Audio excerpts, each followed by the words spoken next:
Hi guys, welcome to Dunhuang, a mystical oasis along the ancient Silk Road. From breathtaking natural wonders to vibrant cultural experiences, this city is a living, breathing history book. Join me as I explore the most iconic sites of Dunhuang, each with its own captivating story.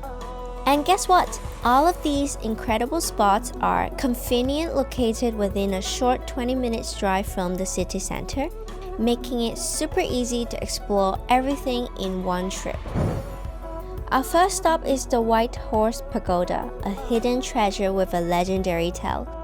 Built during the later Qin dynasty, it was created by Kumarajiva, a revered monk and a translator who played a key role in spreading Buddhism in China.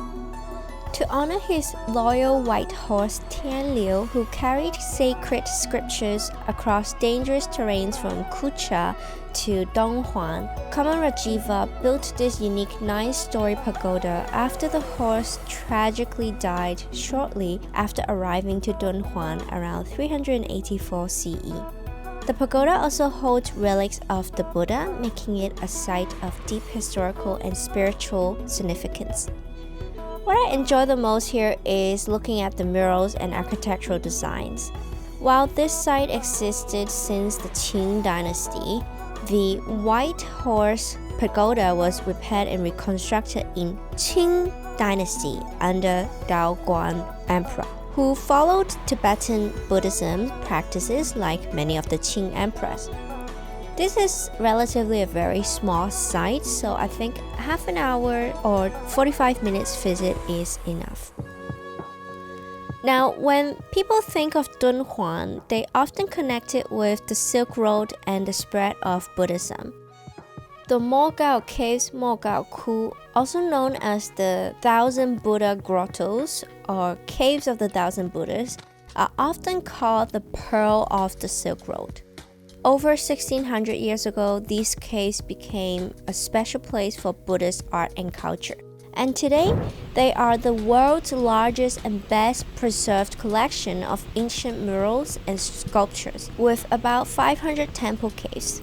Each cave is unique, showing art and statues from different periods, including the Wei, Jin, and Tang dynasties, as well as later additions from the Qing dynasties. The visit to the Mogao Caves began at the Digital Exhibition Center, where you can watch an introduction to the cave's history and view images of caves that are off limits to visitors. Through dome films and multimedia displays, the center brings these incredible artworks to life, highlighting details that might otherwise be inaccessible or easy to miss. Afterwards, you can hop on the organized bus for a 15-minute ride to the cave site. Once there, you can choose to join a special guided tour for a deeper exploration of the caves or simply visit the main cave on your own. I highly recommend booking the in-depth tour in advance, as there's a daily limit on slots and it's especially popular during the busy summer travel season. Sadly, I can't show you the interiors of the caves since photography is not allowed. However, each cave has its own story, from Buddhist teachings to scenes of daily life during the Tang and Wei dynasties and more. Even though I'm not a Buddhist, I really enjoyed admiring the artworks, which reflect a variety of beliefs and themes. Learning about the history and construction of the caves was equally fascinating. If you're a history and art geek like me, you'll definitely enjoy this place.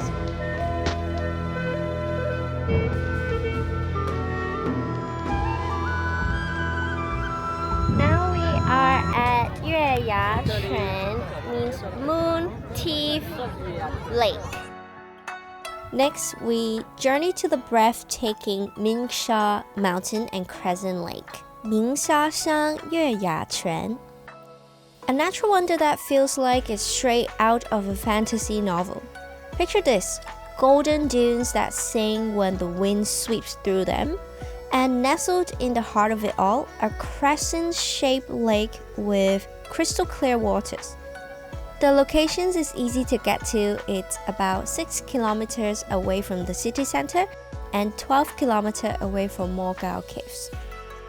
It's amazing to see how the sand never buried the water, and the water of the lake never dries up, hence forming the legend that the lake was formed from divine intervention to quench a traveler's thirst.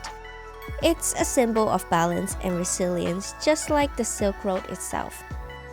If you are physically able, try climbing up the sand dunes and see the Crescent Lake from afar. While the trek can be a bit exhausting, the view above is totally worth it. Now, from the entrance of the site, there's 2 ways of getting to the Crescent Lake. One is taking a shuttle that takes you there in around 5 minutes time. Or you can take a scenic route of 20 to 30 minutes camel ride over the desert to get there. Now, the camels that we ride are the Bactrian camels, which are unique to Central Asia, especially in Gobi Desert. They're known for the 2 humps instead of 1 hump. It was quite fun riding on the camels and gave me a little insight of what traveling on the Silk Road is like. Definitely not to be missed.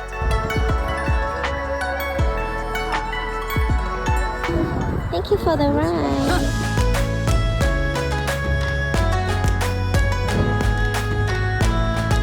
As the sun sets, Dunhuang comes alive at the Shazhou Night Market, the largest and most vibrant market in the city. This is where the flavors of the Silk Road and the rich folk customs of the region truly shine. The food here is incredible, from savory skewers to handmade noodles. You can even find sweet treats and regional specialties like the pilaf. I've done a full video on the night market. Click the top right corner link to check it out. Now, Dunhuang isn't just a place, it's an experience, a connection to the past, a celebration of art and culture, and a reminder of the beauty that lies in harmony. From sacred pagodas and ancient art to stunning landscapes and lively night markets, this city has a little something for everyone. Thanks for traveling with me today. Don't forget to like, comment, and subscribe for more adventures around the world. Until next time, happy exploring. See you on the next one.